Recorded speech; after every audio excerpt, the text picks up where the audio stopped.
আসসালামু আলাইকুম ওরহমতুল্লাহি ওবরাকাতু। আলহামদুলিল্লাহি রব্বিল আলামিন ওয়াসসালাতু ওয়াসসালামু আলা সাইয়্যিদিল আমবিয়া ওয়াল মুরসালিন, আম্মা বা'দ। প্রথমেই আল্লাহ তাবারক ওয়া তাআলার লাখ লাখ শুকরিয়া, অতঃপর তার প্রিয় হাবিব হযরত মুহাম্মদ মুস্তাফা সাল্লাল্লাহু আলাইহি ওয়াসাল্লামের প্রতি অসংখ্য দরুদ ও সালাম। আল্লাহুম্মা সাল্লি আলা মুহাম্মাদিন ওয়া আলা আলিহি ওয়া আজওয়াজিহি ওয়া বারিক ওয়া সাল্লিম। আল্লাহ তাবারক ওয়া তাআলা মানুষকে সৃষ্টি করেছেন, উদ্দেশ্য হচ্ছে যে যেন আমরা আল্লাহ তাবারক ওয়া তাআলার ইবাদত বন্দেগী করি। ওমা খলাকতুল জিন্না ওয়াল ইনসা ইল্লা লিয়াবুদুন। কিন্তু কখনো কখনো আমরা শয়তানের চক্রান্তে পড়ে বা নফসের প্রবৃত্তিতে রিপুর তাড়নায় অসৎ মানুষের সংস্পর্শে এসে আল্লাহ তাবারক ওয়া তাআলার নাফরমানি করে ফেলি।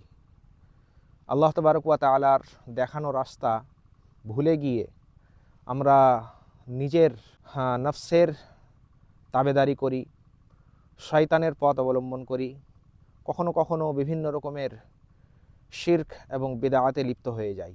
কিন্তু মহান রব্বে করিম এত দয়ালু, এত দয়াময় যে তিনি আমাদেরকে সদা সর্বদা মৌকা দিয়ে থাকেন, সুযোগ দিয়ে থাকেন যে যেন আমরা এ সমস্ত বিভ্রান্ত মত এবং পথ ত্যাগ করে দিয়ে আল্লাহর দিকে রুজু হই। এবং এর জন্য আল্লাহ তাবারক ওয়া তাআলা বিভিন্ন রকমের মৌকা দিয়ে থাকেন, বিভিন্ন রকমের সুযোগ সুবিধা দিয়ে থাকেন। এমনিতেই আল্লাহ তাবারক ওয়া তাআলার রহমতের দরজা সর্বদাই বান্দার জন্য খোলা। বান্দা যখনই আল্লাহকে ডাকবে, আল্লাহকে তালাশ করবে, তখনই আল্লাহ তাবারক ওয়া তাআলাকে পেয়ে যাবে। মহান রব্বুল ইজ্জত কোরআনে কারীমের মধ্যে বলছেন, ওয়াইদা সাআলাকা ইবাদি আন্নি ফাইন্নী করিব উজিবু দাওয়াতাদ দাঈ ইযা দাআনি ফালিয়াস্তাজিবু লি ওয়া লিউমিনু বি। যে আমার বান্দা যদি আমার সম্পর্কে জিজ্ঞাসা করে যে আমি কোথায় বা আমি তাদের কথা শুনতে পাই কি না, তো হে নবী আপনি তাদেরকে বলে দিন যে আমি তাদের নিকটেই রয়েছি, আমি তাদের একদম নিকটে রয়েছি। উজিবু দাওয়াতাদ দাঈ ইযা দাআনি, যখনই আমার কোনো বান্দা আমাকে ডাক দেয় তো আমি তৎক্ষণাৎ সাড়া দিই। এবং যখনই নিজের ভুল বুঝতে পেরে আমার প্রতি রুজু হয়, তওবা করে, ইস্তেগফার করে, আমি তৎক্ষণাৎ তার গুনাহ ক্ষমা করে থাকি এবং তার যে মনস্কামনা, তার যে বাসনা আমি পূর্ণ করে থাকি। আল্লাহ তাবারক ওয়া তাআলা অন্যত্র বলছেন, উদউনি আস্তাজিব লাকুম ইন্নাল্লাযীনা ইস্তাকবিরুনা আন ইবাদাতি সায়াদখুলুনা জাহান্নামা দাখিরিন। যে তোমরা আমাকে ডাকো, আমি তোমাদের ডাকে সাড়া দেব। এবং আল্লাহ তাবারক ওয়া তাআলা আমাদের ডাককে পছন্দ করেন। এবং আল্লাহ তাবারক ওয়া তাআলা বলছেন যে যারা আমাকে ডাকে না, বরং আমার ইবাদত, আমার বন্দেগীতে বা আমার কাছে চাওয়া থেকে অহংকার করে মুখ ফিরিয়ে নেয়, তো আমি তাদেরকে অপদস্থ করে জাহান্নামে প্রবেশ করাবো। তো আল্লাহ তাবারক ওয়া তাআলা তো প্রত্যেক অবস্থাতেই আমাদের দোয়া শোনার জন্য, আমাদের আহজারি, আমাদের তওবা ইস্তেগফার কবুল করার জন্য সদা সর্বদা আছেন, রয়েছেন। কিন্তু তারপরেও আল্লাহ তাবারক ওয়া তাআলা বিশেষভাবে কিছু কিছু মৌকা আমাদেরকে দিয়েছেন।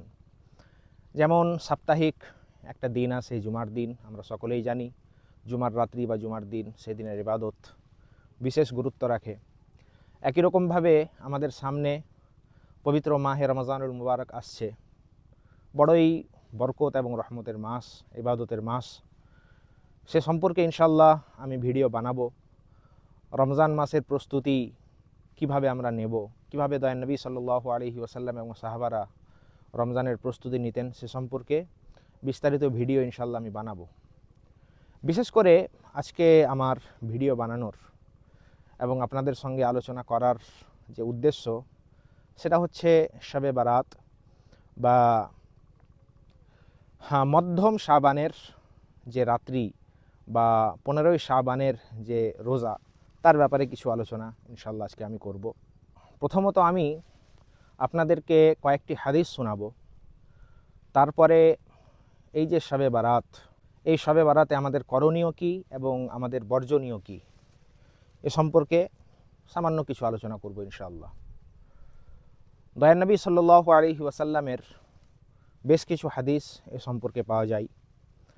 হযরত আবু মুসা আশআরী রাদিয়াল্লাহু তাআলা আনহুর হাদিস, যে দয়ার নবী সাল্লাল্লাহু আলাইহি ওয়াসাল্লাম বলেছেন যে 15ই শাবানের রাত্রিতে আল্লাহ তাবারক ওয়া তাআলা তার রহমত নিয়ে প্রথম আসমানে অবতরণ করেন এবং আল্লাহ তাবারক ওয়া তাআলা অসংখ্য মানুষকে সেই রাত্রিতে ক্ষমা করেন, কিন্তু যারা কাফের বা মুশরিক এবং যারা বিদ্বেষ সম্পন্ন অন্তর নিয়ে থাকে, অর্থাৎ হিংসুক বা নিজের অন্তরে বিদ্বেষ রাখে, এই দুই শ্রেণী ব্যতীত আল্লাহ তাবারক ওয়া তাআলা প্রত্যেক ঈমানদার কিন্তু গুনাহ হয়ে গেছে তাদেরকে ক্ষমা করে থাকেন।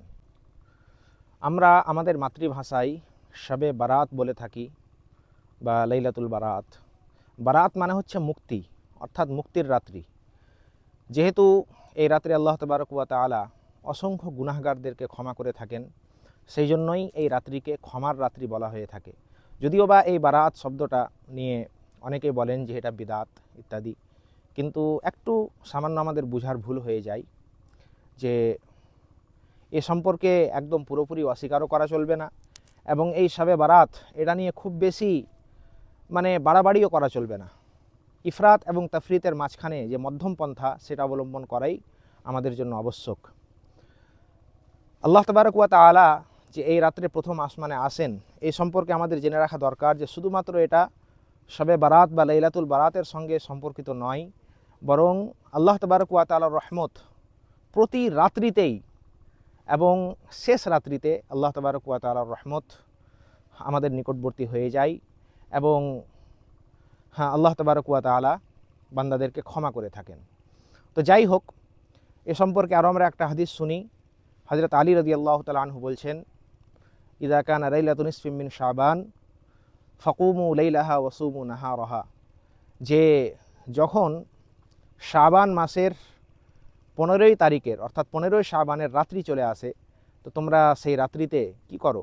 দাঁড়াও, অর্থাৎ আল্লাহর ইবাদত বন্দেগী করো এবং দিনের বেলায় রোজা রাখো। রোজাটা আমরা কিভাবে বা কীরকম, কি অনুযায়ী, কি উদ্দেশ্যে রাখবো? প্রথমেই আমাদের জেনে রাখা দরকার যে এটা হচ্ছে একটা নফল রোজা। আর এমনিতেও দয়ার নবী সাল্লাল্লাহু আলাইহি ওয়াসাল্লাম আইয়ামে বীজ অর্থাৎ প্রতি মাসের মধ্যের দিকের কয়েকটা দিন রোজা রাখতেন, 13, 14, 15 তারিখ। তো সেই অনুযায়ী সেই দিনের রোজা আমরা রাখতে পারি এবং এটা কোনো জরুরি নয়, বরং এটা হচ্ছে নফল রোজা। যদি আমরা রাখতে পারি ইনশাআল্লাহ সওয়াবের হকদার হব, যদি কেউ না রাখতে পারি তাহলেও কোনো গুনাহ নেই বা তাকে তাচ্ছিল্যও করা যাবে না, তাকে কিছুই বলা যাবে না, যেহেতু এটা নফল রোজা। আর সেই রাত্রির ইবাদতের ব্যাপারে আমি বলে রাখি যে আমরা অনেকেই বিভিন্ন রকমভাবে বিভিন্ন কিছু বলে থাকি, আলোচনা করে থাকি, বা আমাদের যারা সাধারণ ঈমানদার তারা জিজ্ঞাসা করে থাকেন যে এই রাত্রে আমরা কিভাবে ইবাদত বন্দেগী করব, কিভাবে কি করব, কত রাকাত নামাজ পড়ব, কীরকমভাবে দোয়া করব, নামাজ পড়ব তো নামাজের নিয়াত কীরকম করব। তো এ সম্পর্কে আমরা জেনে রাখি যে অন্যান্য রাত্রিতে আমরা যেরকম ইবাদত করি সেই একই রকমভাবে এই রাত্রিতেও ইবাদত হবে। এই রাত্রির জন্য কোনো খাস নির্ধারিত ইবাদত নেই। এই রকম নয় যে শবে বারাতের সেই রাত্রিতে যে আমরা নামাজ পড়ব সেই নামাজের জন্য অন্য কোনো নিয়াত করতে হবে বা এর জন্য অন্য কিছু দোয়া আছে, এই রকম কোনো ব্যাপার নেই। যেমন আমরা অন্যান্য দিনের রাত্রিগুলিতে নামাজ পড়ে থাকি, সেই একই রকমভাবে আমরা সেই দিনেও নামাজ পড়ব। তবে দয়ার নবী সাল্লাল্লাহু আলাইহি ওয়াসাল্লাম যেহেতু সেই রাত্রের বিশেষ কিছু ফজিলত বর্ণনা করেছেন, অতএব সেই রাত্রিতে নামাজ পড়লে আল্লাহ তাবারক ওয়া তাআলার রহমতের দৃষ্টি আরও বেশি আমাদের প্রতি হবে, এতে কোনো সন্দেহ নেই। সেই রাত্রে আমরা যেমনভাবে ইচ্ছা নামাজ পড়তে পারি, অর্থাৎ নফল নামাজ, যত রাকাত ইচ্ছা তত রাকাত পড়তে পারি। কেউ যদি মনে করে 2 রাকাত পড়বে তার জন্য সেটাই যথেষ্ট। কেউ যদি মনে করে আমি বেশি পড়ব, 100 রাকাত পড়ব, সে পড়তে পারে। আমরা সেই রাত্রে কোরআন তেলাওয়াত করব, সেই রাত্রে ইস্তেগফার করব, আল্লাহর কাছে ক্ষমা চাইব, কান্নাকাটি করব। আচ্ছা, দ্বিতীয় যেটা বিষয় সেটা হচ্ছে যে আমাদের এলাকায় সেই রাত্রিতে কবরস্থানে কবর জিয়ারত করতে যাওয়ার একটা বিশাল বড় হয়, জোরতোড় হয়, বাকায়দা এলান করা হয় জামাতবদ্ধভাবে নারায়ে তাকবীর বলতে বলতে। এটা কিন্তু এক ধরনের বাড়াবাড়ি বলা যায় আর কি। এই বিষয়ে যে হাদিসটা মা আয়েশা সিদ্দিকা রাদিয়াল্লাহু তাআলা আনহা থেকে বর্ণিত হয়েছে, সুনানে তিরমিজির হাদিস, যে মা আয়েশা সিদ্দিকা রাদিয়াল্লাহু তাআলা আনহা বলছেন যে একদিন রাত্রে আমি দয়ার নবী সাল্লাল্লাহু আলাইহি ওয়াসাল্লামকে আমার বিছানায় পেলাম না। সেই রাত্রিটা আল্লাহ নবী সাল্লাল্লাহু আলাইহি ওয়াসাল্লামের পালা মা আয়েশা সিদ্দিকা রাদিয়াল্লাহু তাআলা আনহার ঘরে ছিল। তো মা আয়েশা সিদ্দিকা রাদিয়াল্লাহু তাআলা আনহা দয়ার নবী সাল্লাল্লাহু আলাইহি ওয়াসাল্লামকে তালাশ করার জন্য বেরিয়ে পড়লেন এবং তিনি দেখলেন যে জান্নাতুল বাকিতে দয়ার নবী সাল্লাল্লাহু আলাইহি ওয়াসাল্লাম সেখানকার মৃত ব্যক্তিদের জন্য দোয়ায়ে মাগফিরাত করছেন, তিনি আল্লাহর কাছে কান্নাকাটি করছেন। দয়ার নবী সাল্লাল্লাহু আলাইহি ওয়াসাল্লাম মা আয়েশা সিদ্দিকা রাদিয়াল্লাহু তাআলা আনহাকে যখন দেখতে পেলেন তো বুঝতে পারলেন যে মা আয়েশা কিসের জন্য বেরিয়েছে।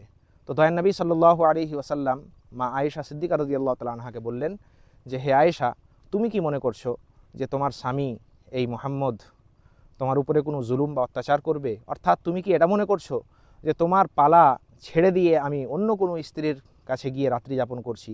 না, এরকম এত বড় জুলুম আমি তোমার উপরে করতে পারি না। তবে হ্যাঁ, আজকের যে রাত্রি, আজকে হচ্ছে শাবান মাসের 15 তারিখের রাত্রি। এই রাত্রে আল্লাহ তাবারক ওয়া তাআলার রহমত মানুষের নিকটবর্তী হয় এবং এই রাত্রিতে আল্লাহ তাবারক ওয়া তাআলা বানু কিলাব বা বানু কালব গোত্রের ছাগলের পশমের সংখ্যা পরিমাণ গুনাহগারকে আল্লাহ তাবারক ওয়া তাআলা মুক্তি দান করেন। সুবহানাল্লাহ। তো এই যে এর একটা কবরস্থানে যাওয়ার ব্যাপার একটা প্রমাণ হয়ে গেল। তবে আমি এখানে বলবো যে দয়ার নবী সাল্লাল্লাহু আলাইহি ওয়াসাল্লামের 23 বছরের নবুয়তের জীবনে তিনি শুধুমাত্র একবার বা শুধুমাত্র একদিন বা একটা রাত্রিতে তিনি কবরস্থানে গমন করেছিলেন। এবং যদি এটা এতই সবার জন্য জরুরি হতো তো দয়ার নবী সাল্লাল্লাহু আলাইহি ওয়াসাল্লামের কাছে অসংখ্য সাহাবী ছিলেন। তিনি সমস্ত সাহাবীর মধ্যে এলান করতে পারতেন যে ভাই চলো, আজকে তো শবে বারাত, আজকে আমরা কবরস্থানে গিয়ে একটু কি করি, কবর জিয়ারত করি। কিন্তু না, দয়ার নবী সাল্লাল্লাহু আলাইহি ওয়াসাল্লাম একাকী চুপি সাড়ে, এমনকি তিনি নিজের স্ত্রী, নিজের প্রিয়তমা স্ত্রী মা আয়েশা সিদ্দিকা রাদিয়াল্লাহু তাআলা আনহাকেও বলতে পছন্দ করলেন না।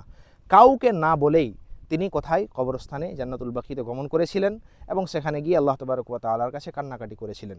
তো এখান থেকে প্রমাণ হয় যে এটা কোনো জরুরি আমল নয়। হ্যাঁ, আমরা যদি আমাদের পুরো জীবনে একবারও যদি সেই রাত্রিতে কবরস্থান চলে যাই এবং কবর জিয়ারত করি, তাহলে এটা সুন্নত পালন করার জন্য যথেষ্ট হয়ে গেল। এখানে আমি পরিষ্কার বলি যে ঘটা করে, এলান দিয়ে, তোড়জোড় করে, জামাতবদ্ধভাবে নারায়ে তাকবীর আল্লাহু আকবার বলতে বলতে হাঙ্গামা মাচিয়ে এশার নামাজ আদায় না করে কবরস্থান যাওয়া, এটা একদম সম্পূর্ণ বিদআত।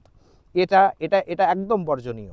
বরং আমরা যদি সেই রাত্রিতে কবরস্থান যেতেই চাই, তাহলে নিঃশব্দে চুপি সাড়ে যখন ইচ্ছা তখন, কেউ চাইলে এশার পর যাবে, কেউ চাইলে রাত 12টায় যাবে, কেউ চাইলে রাত 2টোয় যাবে, কেউ চাইলে নাই যাবে।